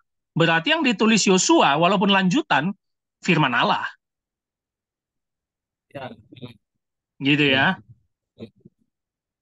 Oke. Oke bang. Bang Marco, ada pertanyaan Bang Marco? Kalau aku sih Pak, terkait air bah tadi sih Pak, bahtera air bah tadi. Itu kira-kira kalau dibilang tadi mitos ataupun karangan manusia, berarti itu tidak memang betul-betul ada dulu ya Pak? Air bah itu Pak, bahtera itu. Kalau Marco percaya ada? Kalau aku sih, itulah yang mau aku tanya tadi Pak. Kayak Iya. Nanti coba tonton YouTube-nya Alkitab, YouTube kita ya, yang udah selalu ku kasih tahu YouTube-nya Alkitab, aku udah pernah bahas juga itu. Sama, itu kayak kisah penciptaan Marco, mengadaptasi namanya Gilgamesh, Epic Gilgamesh ya, cerita dari Babilonia, Epic Gilgamesh. Dulu itu ada air bah yang turun. Jadi sebelum Israel udah ada kisah itu beredar di bangsa Babilonia. Ya, turun hujan gitu. Jadi boleh dikatakan kalau secara historis Marco, mitos. Nabi Nuh itu mitos. Nggak ada. Tetapi lagi-lagi ingat yang kita pelajari tadi, semua kisah itu punya makna rohani untuk kehidupan kita, memperbaiki kesalahan kita, menyampaikan pesan kita, itulah firman Allahnya. Gitu Marco ya. Nggak usah dicari-cari perahunya, bahteranya. Nggak ada itu Marco. Iya Pak. Karena ada juga sih kudengar Pak di YouTube atau di mana kemarin ada para arkeolog menemukan jejak Bahtera Nuh katanya. Betul. Satu kelemahan mereka yang sudah ditantang oleh peneliti Alkitab juga, nggak ada satupun yang sepakat. Istilahnya bahwa satu tempatnya di sini. Nggak, beda-beda semua kan. Tiba-tiba nanti di Turki. Gunung Ararat yang ditulis Alkitab itu, Marco, tak ada itu sama sekali ditemukan para arkeolog. Di mana Gunung Ararat itu? Jadi kalaupun ada yang bilang, oh saya menemukan nih Batranu, ini jejaknya, bangkai kapalnya. Oke, boleh. Tiba-tiba nanti Marco, 100 tahun kemudian atau 50 tahun kemudian, muncul lagi arkeolog yang bilang, oh bukan di sana, di sini, Batranunya, ini kelihatannya. Nggak ada yang sepakat, jadi kita belum bisa memastikan itu betul-betul Batranu. Gitu. Oke, Pak. Ingat, Alkitab bukan kitab sejarah. Nggak usah capek-capek nyari itu. Alkitab buku rohani. Ya. Siapa ini yang belum nanya nih? Lesias udah pintar ya. Gak usah nanya ya, Lesias ya. Kalau Lesias aku udah tahu alirannya. Ya. Dia sebenarnya nggak setuju dengan aku. Apa tuh alirannya, Bang? Lesias reform ini. Wah, sama kita. Reform garis keras dia, Injili dia. Wih, mengapul segala. Siapa? Erik betul nggak ada nih? Erik, mana Pak Erik? Bang, gue mau nanya. Oh, Iya, Pak. Oh, tunggu Erik tuh ada, Raul. Bentar, hilang dia dari tadi, Ul. Erik, kau dari mana, Erik? Ngaku dosa kau dulu. Langsung hilang dia, Pak. Disuruh ngaku dosa hilang deh. Ya udahlah. Raul, gimana? Ya, saya mau nanya mengenai apa namanya sinkronisasi antara perjanjian lama dengan perjanjian baru. Oke. Masalahnya tadi kan sempat dibahas bahwasanya di perjanjian lama itu banyak mitos ya, yang dimana tadi kan kita bisa belajar bahwasanya dengan mitos itu ada karena ada makna rohani yang bisa kita ambil kan, itu kan. Betul. Nah, tapi sedangkan di perjanjian baru ada dua pertanyaan sebenarnya. Yang pertama, kalau di perjanjian baru apakah ada pola cerita yang seperti di perjanjian lama, yang mitos tapi makna rohani bisa kita ambil? Itu ada nggak di perjanjian baru? Itu yang pertama. Yang kedua adalah di perjanjian baru juga kan kebanyakan ceritanya fakta gitu ya. Fakta bahwasannya Yesus mati itu benar ada, Yesus ada ya benar ada gitu. Nah, lalu bagaimana cara menyinkronkan hal ini? Seakan-akan kayak pola perjanjian lama dan perjanjian baru itu beda gitu. Nah, cara kita mencari titik temunya seperti apa? Dan kalau kita pikirkan bagaimana kita boleh bisa melihat pola karya Allah itu dalam firman itu sendiri gitu. Sedangkan saya melihat kok kayak agak sulit nih cari titik temunya. Ya sekalipun memang perjanjian baru itu kan ada istilah kita perjanjian baru itu adalah menjawab perjanjian lama gitu ya. Maksudnya bukan menjawab apa namanya itu istilahnya Bang, coba tolong dibantu. Menggenapi. Menggenapi perjanjian lama. Tetapi concern saya adalah mengenai polanya itu. Apa yang membuat pola itu bisa berbeda? Kenapa di perjanjian lama kebanyakan mitos, ya kan? Bukan fakta, tapi di perjanjian baru itu fakta. Itu pengaruhnya seperti apa? Bisa dijelaskan nggak? Oke. Agak gitu aja. Itu yang Sebenarnya bilang Bang Harul itu. Dan tahu. Kenapa? Itu yang bilang mitos itu cuma Bang Harul itu. Oh iya, makanya menurut ya Abang juga enggak, berarti... bukan aku aja. Semua ahli biblika bilang gitu juga ya. Dan percaya Ul. Fakta itu Ul. Sebenarnya nggak beda, Ul. Nggak beda. Kenapa nggak beda? Pertama, Ul, seperti yang aku katakan, dasar memahami Alkitab adalah budaya penulis. Itu dulu, Ul. Keterbatasan penulis zaman dulu dalam menulis sebuah kisah itu sangat terbatas dibandingkan zaman kita yang penuh dengan sumber-sumber kan. Jadi diyakini kalaupun cerita rakyat dipakai atau adaptasi dari cerita bangsa lain yang itu dianggap mitos, mitologi, tapi karena ada unsur ilahi dalamnya, itulah yang jadi firman Allah bagi kita orang Yahudi dan juga orang Kristen. Ya, source mereka itu, sumber mereka itu ya cerita rakyat, tradisi, Ul. Gitu, itu yang pertama, Ul ya. Nah, bagaimana perjanjian baru? Sama, Ul. Di mana samanya? Perumpamaan. Yesus bertabur menjelaskan sesuatu dengan memakai perumpamaan. Yang kita tahu perumpamaan itu nggak ada. Ya, bahkan banyak orang Kristen ketipu. Salah satu teks perumpamaan yang paling banyak ketipu tahu di mana? Kisah orang kaya dan Lazarus. Dia bilang itu salah satu rujukan untuk masuk surga dan neraka. Enggak, itu perumpamaan. Kisah itu nggak ada. Orang kaya dan Lazarus itu. Jadi nggak usah kalian bayangkan kayak gitu neraka sama surga. Sama kan? kisah itu apa ya? Kisah apa namanya itu? Dua anak itu ya? Itu Bukan. kalau yang itu Lazarus yang yang pertama. di pangkuan Bapak Abraham. Itu yang pertama. Kalau yang kisah yang kedua ini yang dua anak itu yang anak hilang itu. Betul, itu juga. Itu kan suatu kisah legenda yang nggak akan ada anak hilang itu. Tetapi lihat, kita terima dengan baik ya. Tanpa sadar orang Kristen kalau khotbah atau kasih contoh, baca dong anak yang hilang. Itu nggak ada kisahnya. Gitu. Jadi kita pakai yang nggak ada nih. Kok suruh aku baca yang nggak ada kisahnya, nggak betul. Baru pasti yang ngomong itu diam kan. Dia bingung sendiri jawabnya. Makanya dari awal kita harus setuju, sebenarnya sinkron PL menggunakan tradisi rakyat, PB menggunakan perumpamaan. Nah, titik temunya di mana? Yesus. Tetap harus di Yesusnya yang kita tinggikan. Ya, kalau ini kalian nggak bisa bilang aku sesat. Yesuslah yang tetap kita tinggikan. Pribadi kedua dari Allah Tritunggal. Dialah inti kitab suci kita itu, ya dia, nggak ada yang lain. Dialah titik temu semua nubuatan Nabi, Yesaya, Yeremia, Yehezkiel, Musa, semua di Yesus. Tapi kalau soal konteks-konteks cerita, nanti dulu. Itu bisa perumpamaan, itu bisa adaptasi, itu bisa comot dari Injil-Injil yang beredar. Kayak tadi, Yesus dengan orang kusta. Ternyata banyak Injil yang menulis itu, bukan hanya Matius, Markus, Lukas. Gitu ya. Yohanes sendiri punya gaya penulisan beda. Makanya kalau bahas satu Injil, galilah dengan karakter Injil itu. Jangan digabung-gabung. Dari Lukas loncat ke Matius, nanti nggak nyambung. Jadi karakternya beda-beda. Gitu, Ul. Mau nanya lagi, Bang? Ya. Berarti itu ya tadi Abang udah jelasin. Cuma kalau itu bisa dianalogikan nggak sih, Bang, antara perjanjian lama dan perjanjian baru?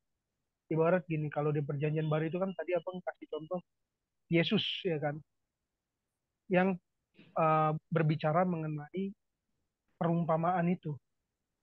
Kalau di perjanjian lama contohnya seperti apa? Pola yang sama. Nah, kalau di perjanjian baru kan misalkan di kitab apa ya? Taruhlah di kitab Matius, Yesus menceritakan tentang perumpamaan.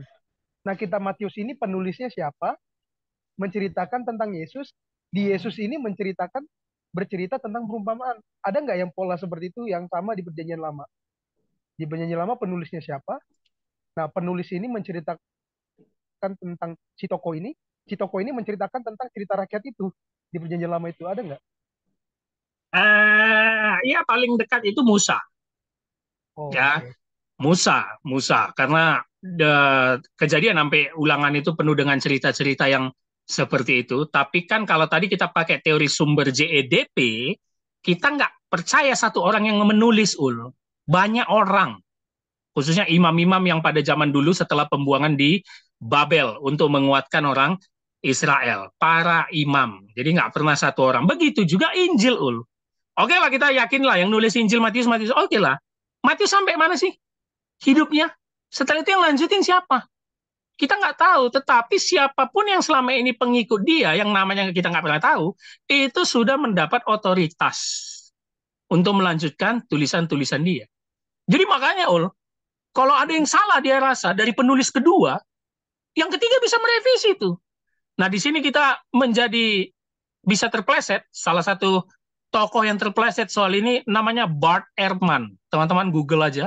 Bart Ehrman ini profesor perjanjian baru, ahli bahasa Yunani, ahli sejarah, tamatan dari STT luar negeri yang terkenal di dunia. Karena dia terlalu melihat semua secara historis, sekarang dia agnostik. Bayangkan loh. Dia nggak percaya lagi, dia agnostik. Karena dia merasa, kalau penulis Injil banyak, berarti penulis keempat akan merevisi yang ketiga, penulis kelima akan merevisi yang keempat, penulis keenam akan merevisi yang kelima. Berarti Alkitab nggak benar. Nah, itu pendapat dari Bart Ehrman.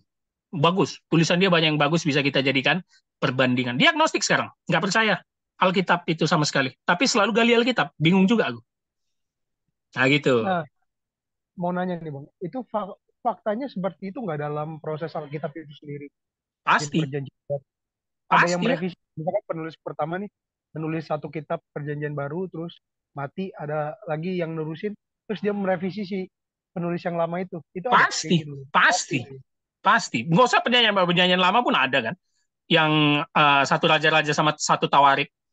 Siapa yang menghasut Daud untuk melakukan sensus? Di satu raja-raja Tuhan, satu tawarik iblis. Padahal teksnya sama. Apakah Nah, kesalahan maksudnya Alkitab? revisinya di mana? Itu revisiannya di mana?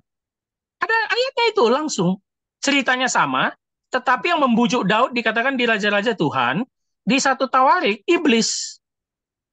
Loh ini mana yang benar gitu loh. Loh enggak, itu memang pemahaman masing-masing yang berbeda. Dan kita meyakini setiap revisi yang dilakukan penulis adalah tetap dalam koridor pemeliharaan dan inspirasi Allah. Apa buktinya? Manuskrip Perjanjian Baru, 5.800-an manuskrip terbanyak di dunia.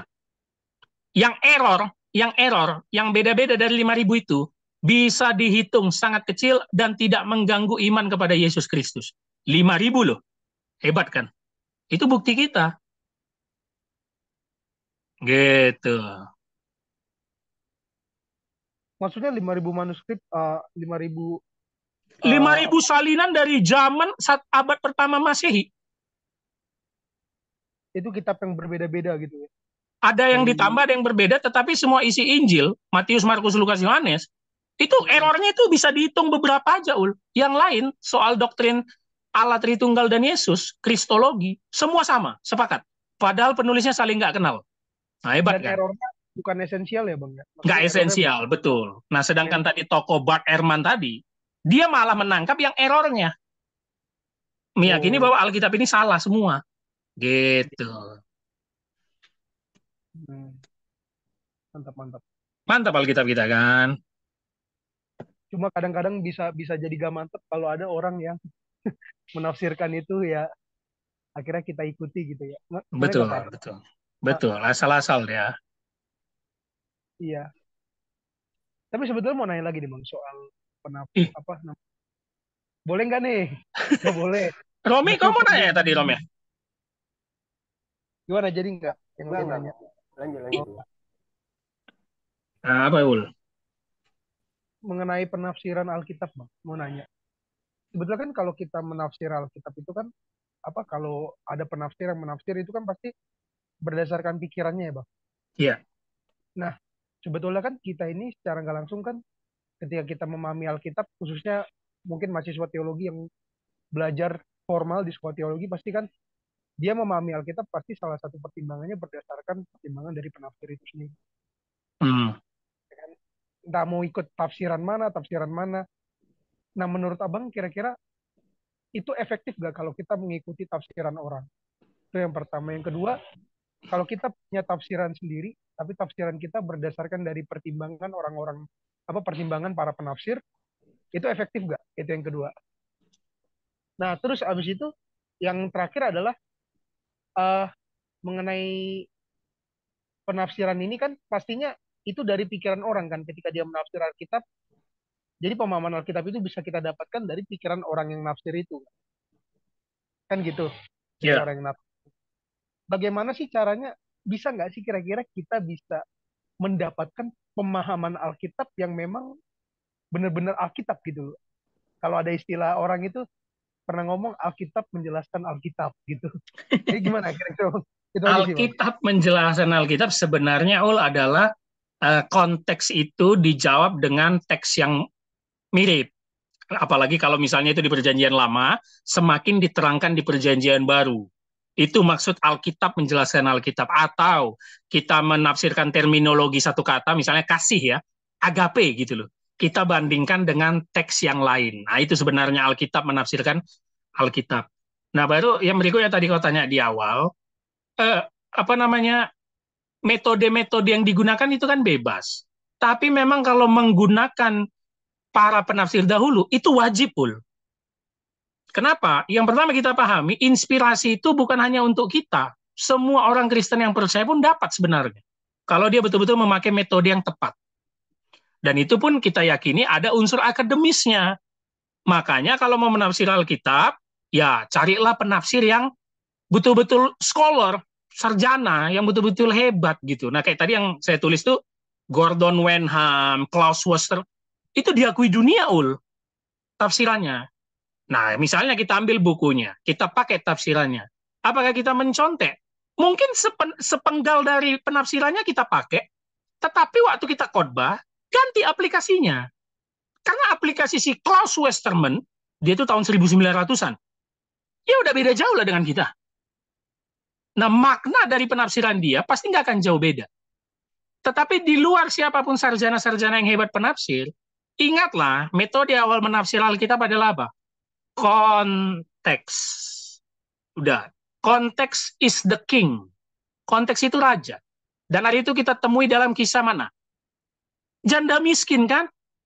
Janda miskin yang selalu dibilang memberilah dari kekurangan 2 peser, bahwa kita orang kredit. Salah ternyata.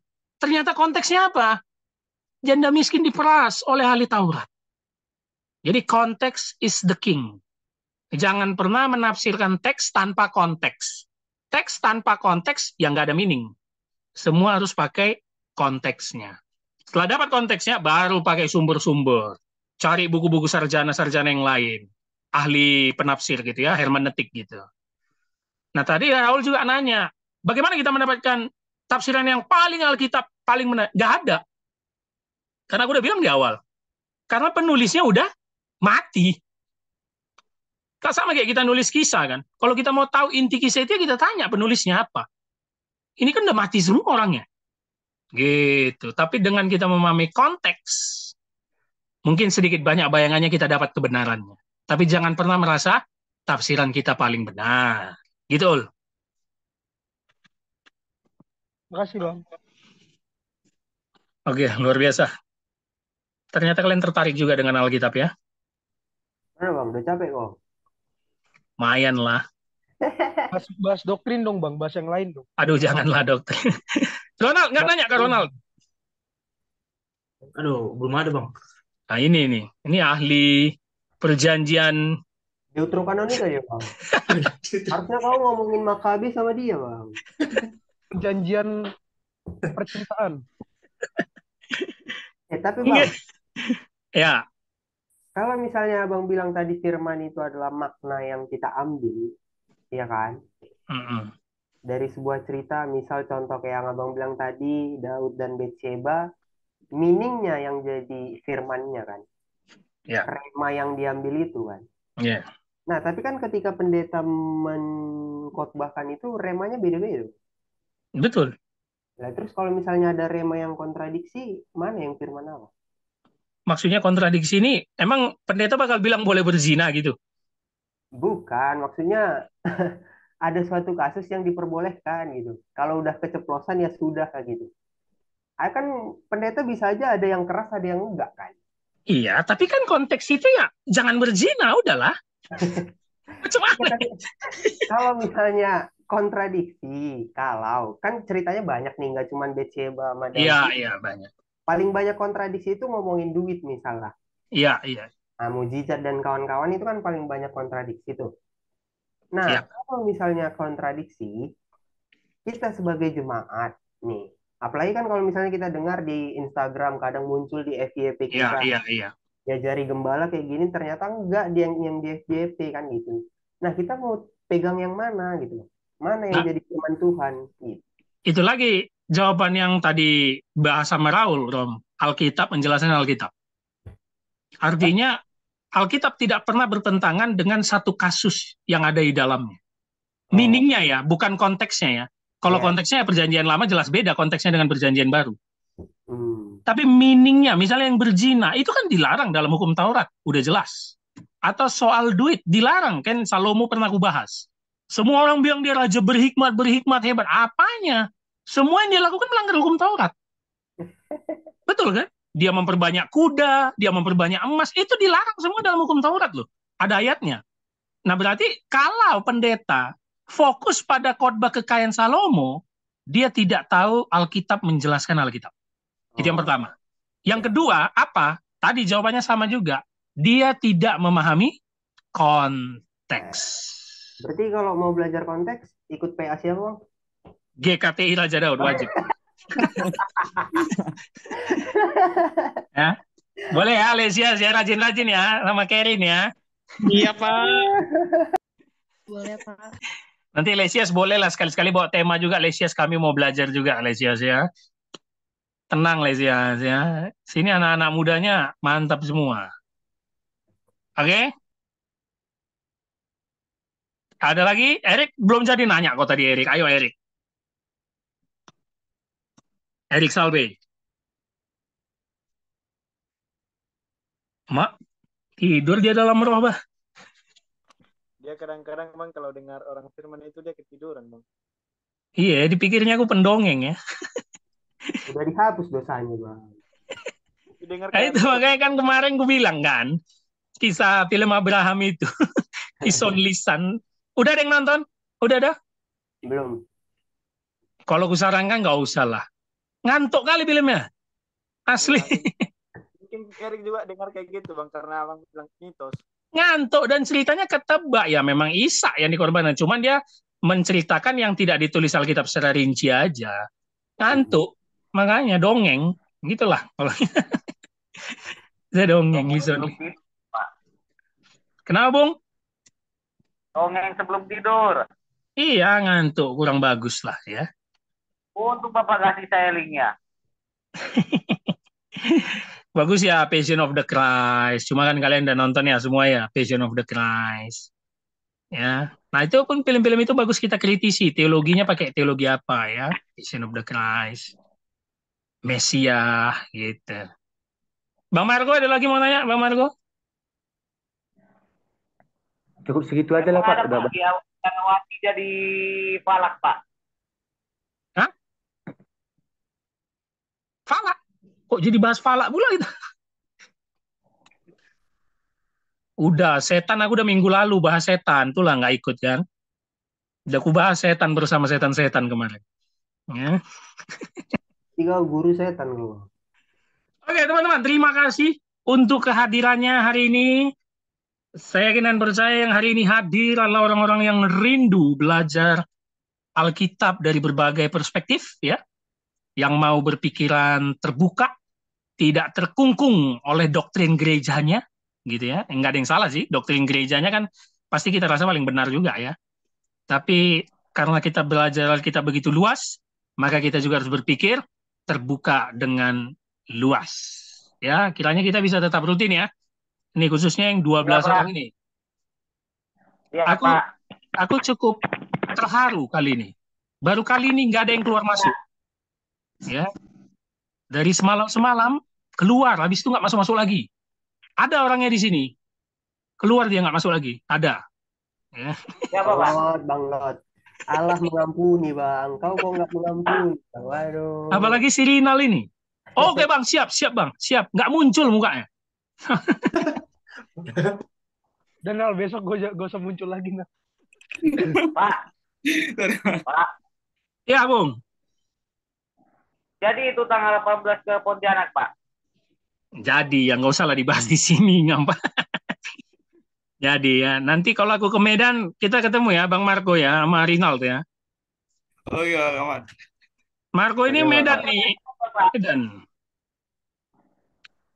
Oke lah, sudahlah ya, kita tutup lah ya. Terima kasih semuanya. Lesias, thank you ya Lesias ya.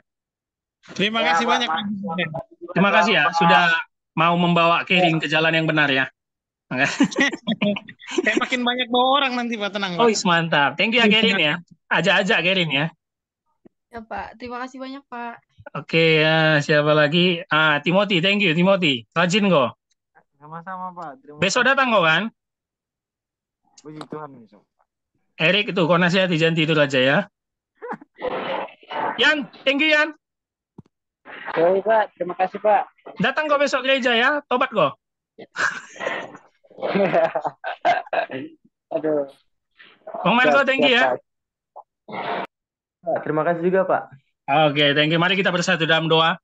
Bapa dalam surga, kami mengucap syukur pada siang sore hari ini kami bisa mempelajari firman-Mu, memahami Alkitab dari berbagai sisi, supaya kami yakin dan percaya bahwa firman-Mu kekal sepanjang masa. Biarlah firman-Mu yang menuntun hidup kami, firman-Mu menjadi pelita bagi kaki dan terang bagi jalan hidup kami. Biarlah kami selalu mengandalkan Engkau dalam setiap aspek hidup kami, dalam pelayanan, dalam pekerjaan, dalam sekolah, dalam keluarga, dalam masyarakat. Biarlah kami bertindak hati-hati sesuai dengan kebenaran firman-Mu. Terima kasih Bapak. Berkati teman-teman di tempatnya masing-masing. Apapun aktivitas kami, kiranya Engkau berkati seterusnya. Dalam nama Yesus, kami telah berdoa dan mengucap syukur. Amin. Thank you ya teman-teman ya. Terima kasih Bang, teman-teman. Teman-teman semua. Raul. Kak, makasih.